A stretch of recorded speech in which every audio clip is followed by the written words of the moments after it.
something that has surprised me really has been like the massive support from other artists in the scene, because like I have had a really big year, but I honestly have to like owe it to like all the support I've been getting from other artists, like one being like Castlevania, and then like now 12th Planet, and a lot of these people are taking me into their studio and showing me like their side of production, and I show them mine, and like we're getting along really well, and I'm learning so much, and then I'm meeting a ton of people through them. So I would say like the biggest surprise has just been like how the heavy hitters and the people who are kind of already big in the scene have like accepted me with open arms, because like that before previously it was really hard to do that. So honestly, like that's been like probably the biggest surprise this year, is just like how friendly everyone is to accept me into the scene.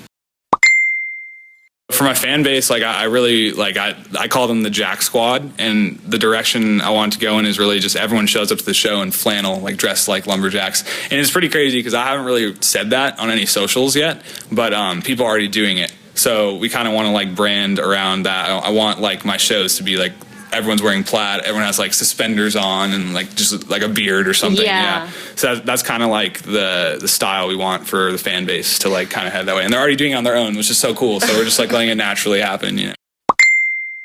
I was like making a lot of music in college, and one of my friends, well at the time I was trying to find a name. So I was picture me making music that wasn't so great and I had no name. So it was already like on my brain, like looking for a new name for this music. And my friend was wearing this snow hat that has like earmuffs, and it was plaid. And it just like came to me, and like him almost simultaneously too. He was just like, "What about Lumberjack? Like that's kind of cool. Like sounds like you could make dubstep under that name." Because we wanted like a name that was like hard, but like also like good branding. So that it just stuck. Like I was like, "Yeah, let's do Lumberjack." And then I picked the V to like streamline like my social media, like everything / like LUMBERJVCK is my site, because like no one else had that, because lumberjacks are really commonly used word, you know. So yeah, so that was kind of why we chose the V. Yeah, the beginning was just like a hat, and I was like lumberjack. Yeah, so it was not really a crazy story, but like that's how it started. Well, it's funny because that song was finished like a year ago, so I've kind of like had it for a while. But it was like one of those songs where a lot of people started to say I was like a trap producer because I had a V, and it kind of bothered me to the point, because like I make everything. I make trap, dubstep, I make moombahton, house music, like the genre, like any genre you name it, like I can make it and make it sound like lumberjack. So like I was kind of trying to like show people that like not only can I make a trap song, I can make just a dubstep song, but especially with Lost in the Thicket, I wanted to show them trap meets dubstep, because that was kind of always been like my passion, is those two genres. So like that was just the idea that came together, and I wanted a theme song. Like the lyrics are about lumberjack, which is like my logo and character. Like this, like it's me, but it's also like a, you know, like a part of me too. Like the logo is like someone else, but it's like also me. So like it's kind of about that character, really, is what the song's about. And that was the initial inspiration behind it, and we finished it in about like a week, and I got vocals on it. And when I say we, I mean me and Lanky, the vocalist. So like I think I did the beat in about 3 days, and then he was like lacing the vocals in another 3, and like by the end of that we had it done. So I kind of had it for a while, and then Brian just sent it to Bygore after like he sent it a few places, but he checked it out with Bygore, and they loved it and they wanted it. We just went with it. It kind of was just like one of those songs I've always had, and we just kind of played that card finally, and they wanted it. So it was a great move. Everyone loves that track, and it's like the themes. I'm trying to make it my theme song, so that and Click Clack are 2 of my like theme songs. So I always play those. Yeah, I can definitely talk about. I got like a lot of stuff with 12th Planet. We have a single coming out January 8th, but it's called Name Brand, so NAMEBRAN, and it's coming out on Smog Records. It's going to be a single, so it's 12th Planet Lumberjack. So that's like a long-awaited collab a lot of people have been wanting, because we've been playing it everywhere. It's just not out yet. And then beyond that, we have like 4 other songs for an EP that we want to release later in 2016.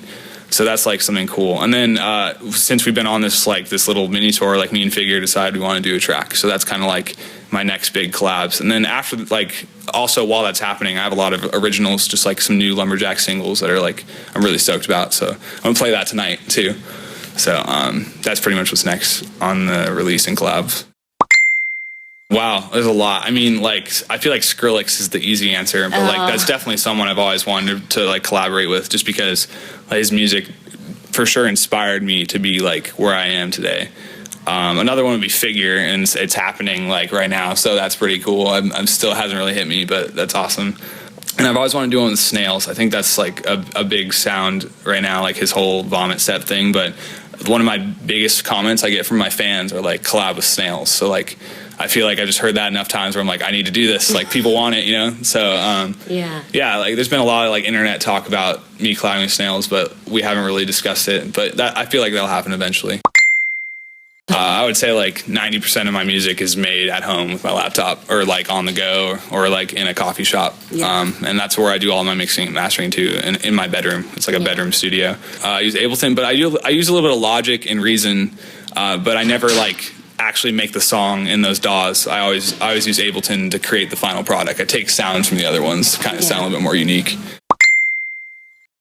Okay, so I actually started DJing like about 6 years ago. That's like when the whole thing started. It was when I was DJing, and I didn't even go by Lumberjack, and I was just like a high school like party DJ. And like I also played like homecomings and like all those kind of dances.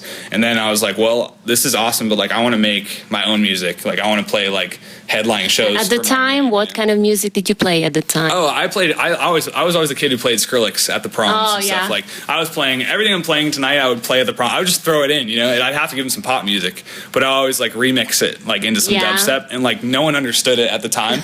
But all those same people are like coming to these shows and they love it now. So it's kind of crazy how like times change like that. But at the time it was like EDM wasn't that cool, you know. So I actually kind of like snuck it in to a lot of my sets. But I was mostly playing hip hop. That was like what was hot when I was in high school. A lot of hip hop and like ratchet music. So I'm from Arcadia, and it's like right next to Pasadena where the Rose Bowl is. But I always say Los Angeles. It's just like that's the biggest city I'm closest to. It makes more sense to people who don't really know this area. But if they do know this area, I'm like specifically from Arcadia. Yeah, like my first song came out with them that was big, like on a blog. And really it was something I've always wanted to do with them, because they, at the time, they were like really the forerunners of like blogging EDM. And that was a while ago. That was like 2 years ago that I got one of those first EDM.com releases. But like I didn't have any management or like anyone to like support me. It was just like all by myself. So like it like I naturally like went towards the blogs, and I was like, well, what's the biggest blog? And like EDM.com was the biggest blog. So I literally spent like months just making like song after song, sending it, hoping for a response. Like didn't get I got ignored so many times, and finally they heard one of my songs. Like it just took so many emails, but they heard the song and they're like, we're taking this. And then like since they took my first song, every song I've sent them since, they've listened to like all the way through and taken. So it was kind of like it's like a message to the struggling artist, like don't give up sending your stuff to blogs, like even though you're not known yet, because like someone will listen one day, you know. And like if it's really good, like it's almost like you're in after that. So that's kind of what happened to me, and just like persevered through like not getting responded to, and eventually I got a response. Like my biggest piece of advice would be like, get a good name, like get something that is lasting. Like you don't want like a name that when you're at the top doesn't sound cool, you know. Like it needs to be like a strong branding name. Like picking your name is one of the most important decisions you'll ever make as an artist, because like you don't, like every time you change your name you start over, basically. It's like a clean slate. And like if you want to build your brand to the top, you need to stay the name for multiple years. Like that's basically like the key to it, really, for me. And that name has to be perfect. So like honestly, like my biggest advice would be like spend time on making your name perfect and not anyone else's name, because there's a lot of them taken right now. So it's like I think that's the biggest struggle for most like new producers. And then also like never give up like producing, because like there's so many times where like I would like be terrible, like my songs would be awful, and I would be like, I'm so bad at this, why am I continuing doing this? And then like I just persevered, and all of a sudden my music was really good. So I would just say like continue producing even through like the bad songs and the bad times. Yeah. That's so awesome. I don't have anything planned in Europe right now. I am going to Australia in February, so that's like one of my first like big international things. So that means Europe's right around the corner, really, in my eyes. So I'm sure it'll happen this next year, but I haven't really heard much about that. But I really want to go. I've never been to Europe, so like that's something I've always wanted to do. So I'm sure it'll happen in this next year. I'm pretty determined to make it happen. Thank you. That was Thank you for the interview. Yeah, of course. Thank you for having me.